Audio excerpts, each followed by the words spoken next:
माझी निवड ही कायदेशीर असल्याचा दावा सांगलीचे राष्ट्रवादीचे स्वीकृत नगरसेवक अशोक मासाळे यांनी केलाय। राष्ट्रवादीच्या गटनेत्यांनी माझी कायदेशीर प्रक्रिया राबवूनच माझी निवड केली, मात्र मला बदनाम करण्याच्या उद्देशानेच माझ्यावर आर्थिक व्यवहाराचे आरोप केले जात असल्याचं स्पष्टीकरण राष्ट्रवादीचे स्वीकृत नगरसेवक अशोक मासाळे यांनी केलंय। मी पक्षाकडे रीतसर मागणी केली होती। मी पक्षाच्या सांगण्यावरून महापालिका निवडणुकीत माघार घेतली आहे। त्या बदल्यात मला स्वीकृत नगरसेवक करण्याचा शब्द पक्षनेत्यांनी दिला आणि तो त्यांनी पाळला, असंही अशोक मासाळे सांगितले।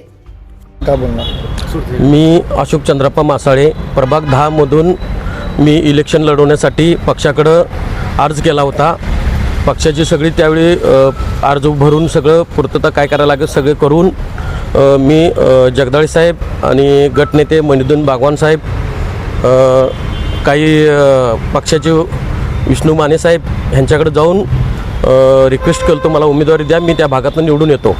मग ऐनवेळी अलायन्स झालं, काँग्रेस, तुतारी, राष्ट्रवादी आणि घड्याळ असं तिघांनी लढाई ठरल्यानंतर हातनं ठरवलं प्रत्येक वार्डात त्यांचे 4, दुसऱ्या वार्डात ठरवलं तुतारीचे 4, एका वार्डात 16-17 नंबरमध्ये ठरवलं घड्याळचे 4, असं ठरवून ते मला शब्द दिला।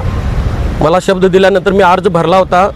भरल्यानंतर सगळ्यांचे फोन आले मला, ते अर्ज माघार घ्या आणि जो आपला अलायन्समधला जो उमेदवार आहे राजेंद्र तातोबा मुळीक साहेब, त्यांच्या पाठीशी भक्कम राहा।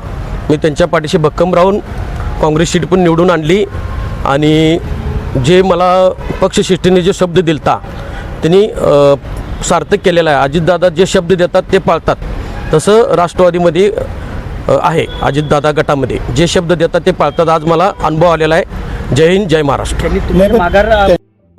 पोट तिडकीमुळे होतात आणि बरेच जणांनी अर्ज केले, ते 20-22 लोकांनी, त्यांना उमेदवारी मिळाली नसल्यामुळे, त्यांना स्वीकृत पद मिळालं नसल्यामुळे ते पोट तिडकीने बोलतात।